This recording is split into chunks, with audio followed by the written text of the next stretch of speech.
Hey, what's up YouTube? It's Logan. So in this video I'm going to conclude my automatic to manual transmission conversion on my 1998 Honda CR-V. In this video I am going to fix the sound deadening on my floor, change my automatic brake pedal to a manual brake pedal. I replaced my starter, my transmission ground wire, reinstall my skid plate, and a little bit of other nonsense mixed in between. So if you like this video, or if you've watched one of my other videos in addition to this one, please consider subscribing. That way you can stay up to date with other videos that I decide to put out. Plan is to make some more CR-V content in my outdoor travel style. If you do like these videos, just let me know and I can make some more working on my CR-V type content for you. Anyways, please let me know what you think. Let's get started. So I just pulled my seats and the carpet back. I had to remove the sound deadening that had originally covered my heater vents that go to the back. So I didn't get a new one of those with my swap. And you know what, honestly, when it vents out from up there, the air going onto your feet up here is worth it. I never have passengers in the back, you know, and their feet can be cold. So I'm going to go ahead and kind of seal this all in with my leftover sound deadening. I'm just going to overlap what's already here. The more the merrier, really. So I'm going to try to use up, you know, what I've got.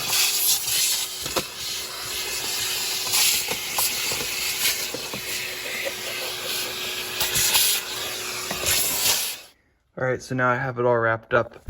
Got a couple layers actually, in some spots, up to 3. Took special attention to around the shifter box, because this is where I chipped off all the factory sound deadening to install that. And then up over where the shift grommet comes in, I was able to get the stick in better if I went ahead and sealed that up, so that way no noise or fumes or anything are getting in there. So just going to wrap this up. I just have a couple sheets left. Just going to layer in here so that way sounds nice and quiet. So now I got my carpets put back in, so just putting everything back together. I think I'll give it a vacuum and then go from there. Okay, so next up I'm going to replace my transmission ground wire. This one here is, you know, she's worn out, so I'll show you when I get her out.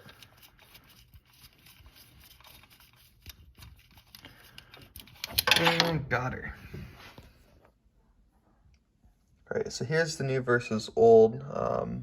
This one here is rusty and she's fraying and falling apart. So I voltage drop when I'm turning my starter on. So it's a little bit slower than I wanted it to be. So I made this out of 4 gauge internal, it's spiral wound. Basically it's amp wire. And then I crimped on these terminals here and then heat shrinked it. So there's solder inside of here, and then I went ahead and pressed that. So these are incredibly strong, and that's meant to match the one that's on my valve cover. It's installed, so much better fit, and that's going to be a higher quality ground. So there we go. So I just cut off my automatic shifter. So because I'm using the interior harness that came with my car, I have to have this in the park position. I can't take this out without doing a bunch of rewiring. So I'm going to go ahead and leave it so it thinks it's in park. Alright, now that's back together. You can still see it, but with this piece changed out for the manual transmission, that will be less obvious. I also may consider just putting something else in here.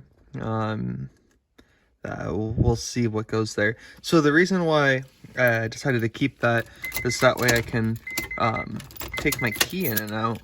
If this is in any other position other than park, it doesn't do that. So it is kind of necessary, even though it's not preferred. All right, so next up I'm going to put my skid plate back on. So let me clean this up real quick.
Alright, and just like that, got the skid plate put on. So there are 2 bolts here, and then 2 bolts there.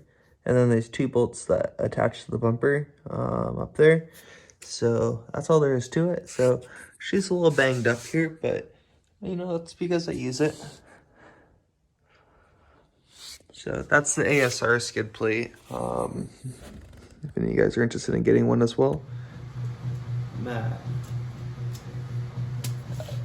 8.5 inches of ground clearance, and then on the other side,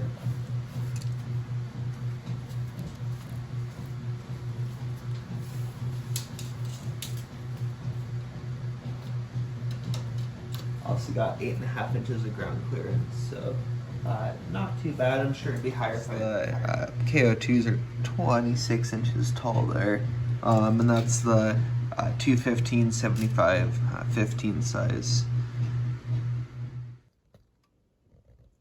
So I'm still having trouble with the slow start, so I'm going to go ahead and put a new starter on here and see if that helps. So I went with a Gunzo Reman this time around. So check this out. This is a beautiful starter as far as starters go. There's the part number for the manual transmission. You can just see the build quality on these is really nice, so excited to put this in. Hopefully this does the trick by itself, so let's get at it. All right, and then next up, right there at the bottom is a signal wire. You just pull that off, looks like that. And then you have a 14mm cable bolt.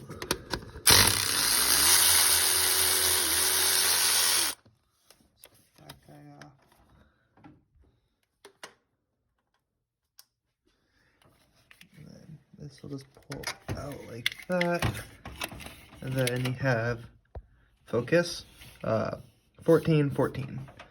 So go ahead and let me take those out real quick.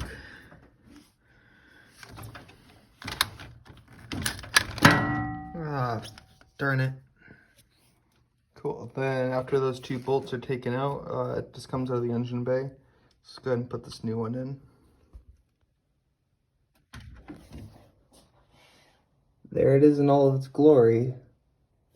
Let's see how she does.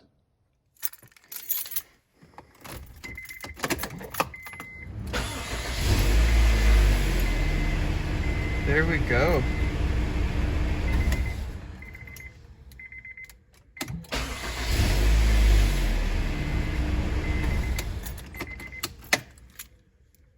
Cool, I'm glad that did the trick. Hey, so you're probably thinking, hey Logan, why don't you show me something interesting? Obviously you can replace the starter, you change out your transmission. So, what I have in store for you, we're going to do the pedal swap. So right here, I got myself a new brake pedal assembly, so that way I can get the, there you are, manual transmission brake pedal. So I would like to just remove this pin here and put it into my automatic assembly, so I'm going to see if that's possible, and that can save you guys some time when you do your own swaps. So let's get going with that. All right, here's the 2 of them together. It was really hard to take that out, so I'm going to go ahead and see if I can't swap this over, because I guess someone decided to JB weld this one together. I actually don't think I can get that off. That shouldn't be a problem though, so let's get this guy put back in.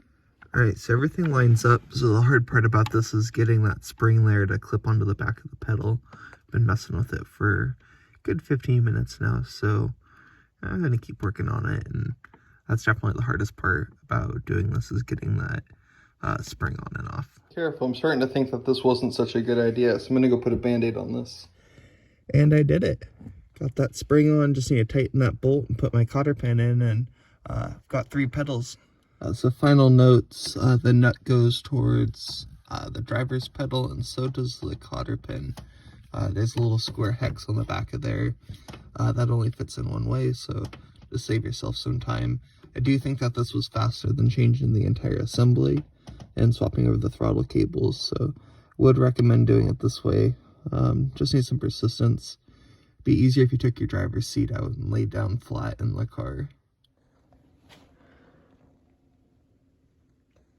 And my interior is complete.